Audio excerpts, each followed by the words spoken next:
kweli tunamshikilia meneja wa habari na mawasiliano wa timu ya Yanga Ali Kamwe, na tunamshikilia kuanzia jana, taratibu za kiupelelezi zikiendelea kwa tuhuma za kutoa lugha chafu kwa viongozi wa serikali.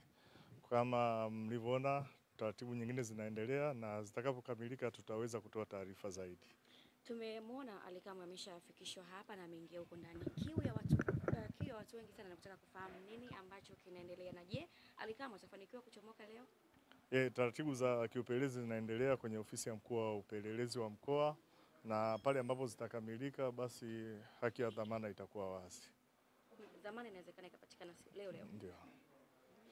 Kamanda, umeona maoni ya watu wengi kuwa jambo hili limetokea kwenye michezo, lakini na nini mamlaka amoni kama mnaingilia sasa mambo ya michezo ambayo ni mbaya zaidi kwenye usalama wa michezo nchini? Hili ni kosa ambalo amelifanya na amelifanya dhidi ya kiongozi. Linaweza kuwa na athari kubwa, na ukiangalia hata kwenye maneno ambayo ameyatamka, anatamka kuitaja ama kama kwenda kuisemea kwa mamlaka ya uteuzi ambayo inamhusu kiongozi mkubwa. Hili ni kosa. Tunapozungumzia mambo ya michezo yazungumziwe kwenye mipaka ya mambo ya michezo, lakini mambo mengine ambayo yanahusu heshima na hadhi za viongozi yanatakiwa kubaki kwenye mstari wake. Taratibu za kiupelelezi zinaendelea na tutakuja kujulisha pale ambapo zitakamilika.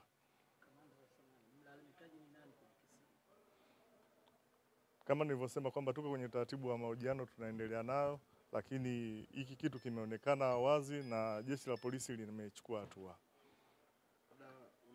Una ushauri wote kwa maafisa habari wa hizi timu? Nafikiri nitapata nafasi nzuri ya kusema baada ya kuwa uchunguzi umekamilika wa jambo hili. Kamanda, hizi kauli zimetolewa hadharani na wazi, na mhusika aliyetoa hizi kauli anajulikana kwa ni Ali Shabani Kamwe. Pengine upelelezi huu utachukua muda gani na nini inaenda kupeleleza wakati kauli tayari tushaziona ni za wazi kabisa na yeye ndio amezitoa? Tunalifanya kwa haraka na tutafikia hatua ya mwisho mapema inavyowezekana, na kama nilivyosema kwamba baada ya kukamilisha vitu vichache leo hii haki ya dhamana itakuwepo. Na mshtakiwa pengine anaweza karuhusiwa na uchunguzi ukaendelea? Ndio. Ali Kamwe, kwa taarifa za jeshi la polisi, bado anaendelea kuwa korokoroni. Kama nilivyosema kwamba tunamalizia vitu vichache, haki ya dhamana itakuwa wazi.